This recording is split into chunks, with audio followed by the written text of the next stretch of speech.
안녕하세요.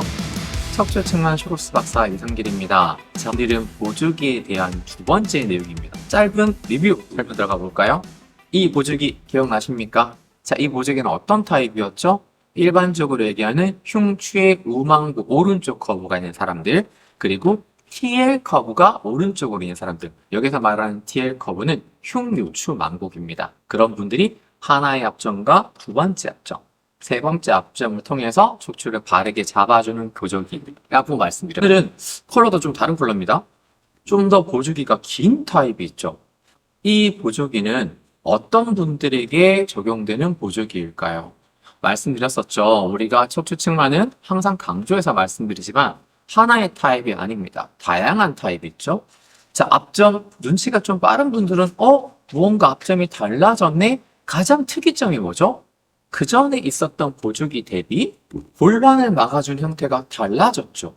그렇죠? 그 전에는 골반을 막아주는 부분이 왼쪽에 있었지만 지금은 오른쪽에 있죠. 우리가 엑스레이를 쭉 한번 보여드리게 되면 이렇게 타입이 여러 가지 있죠. 어떤 분들에게 어울리는 보조기일까요?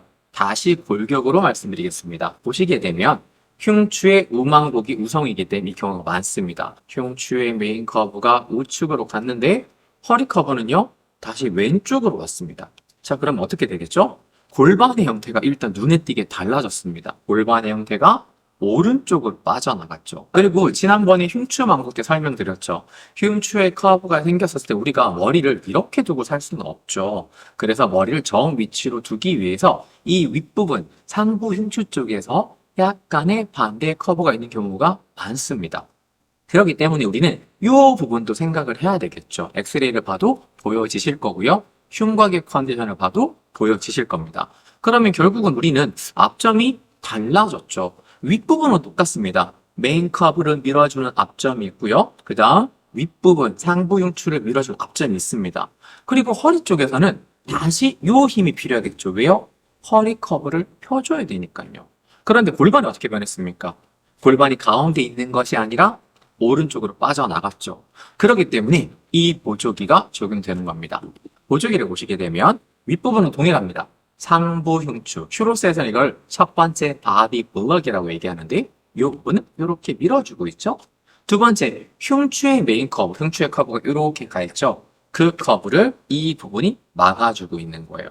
그런데 허리의 커브는 어떻습니까? 방향성이 왼쪽으로 있죠. 왼쪽에 머리 여기 오목한 부분 보여지시죠? 이 오목한 부분을 통해서 밀어주고 있는데 골반의 변형이 다시 오른쪽으로 빠져나갔습니다. 그래서 오른쪽으로 빠져나간 골반을 다시 가운데 라인으로 보내주기 위해서 이 부분이 존재하는 겁니다. 즉, 이 보조기는요, 우리가 더블 커브 혹은 S망곡이라고 합니다.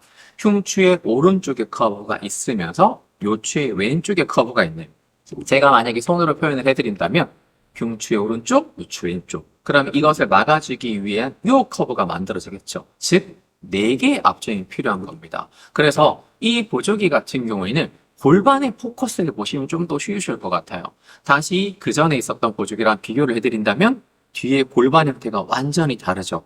골반의 왼쪽 편을 막아주느냐, 골반의 오른쪽 커브를 막아주느냐, 또 하나 요추의 메인 커브가 있는 부분을 어떻게 막아주느냐에 따라서 우리의 커브 타입에 따른 다른 형태의 보조기가 진행되는 것입니다. 자, 이것이 우리가 더블 커브, 우리가 슈로스에서 얘기할 때는 3CL 타입이거나 혹은 4C 타입에 해당되는 보조기에 대한 설명이었습니다.